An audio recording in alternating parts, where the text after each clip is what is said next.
En nuestros códigos de programación vamos a tener variables, funciones, vamos a tener clases. No os preocupéis ahora tampoco de esos conceptos porque los explicaré más adelante. Simplemente quiero que sepas que esos elementos tienen que llevar un nombre que los identifique de manera única en nuestro código. Esos identificadores, al igual que los comentarios, tenemos que buscarlos de tal manera que nos ayude a nosotros. Es decir, siempre tenemos que ir buscando la facilidad para nosotros a la hora de programar. Un identificador es un nombre que tiene que ser lo más explicativo posible de la realidad a la que representa. En el ejemplo anterior yo había declarado esta variable de aquí x, esta variable y y esta variable z. Y había hecho un comentario aquí al lado diciendo que x era una variable que almacena la temperatura.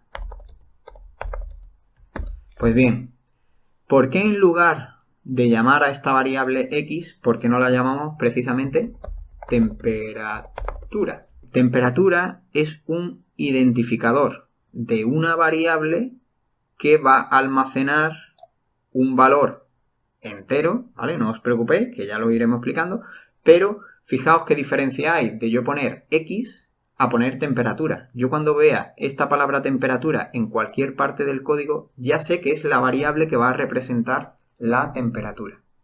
Entonces, os tenéis que quedar con lo fundamental que estoy explicando, que los identificadores tienen que ser clarificadores, os tienen que ayudar a leer el código, tienen que ser representativos del valor que están almacenando o de la variable o del objeto al que representa.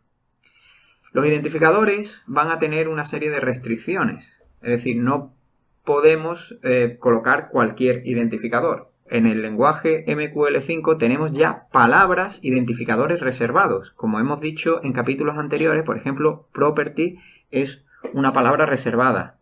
Int es otra palabra reservada. OnInit es una palabra reservada. Y no las podemos usar. Si las usamos, dará un error de compilación. Podemos hacer una prueba. Si en lugar de la letra I colocamos la palabra return y compilamos, me va a dar un error, ¿vale? ¿Por qué? Porque esa palabra está reservada.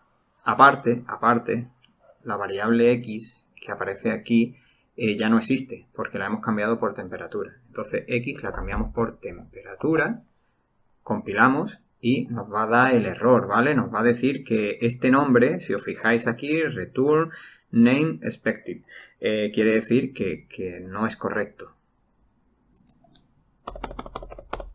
Ponemos nuevamente la variable y ya se ha quitado ese error.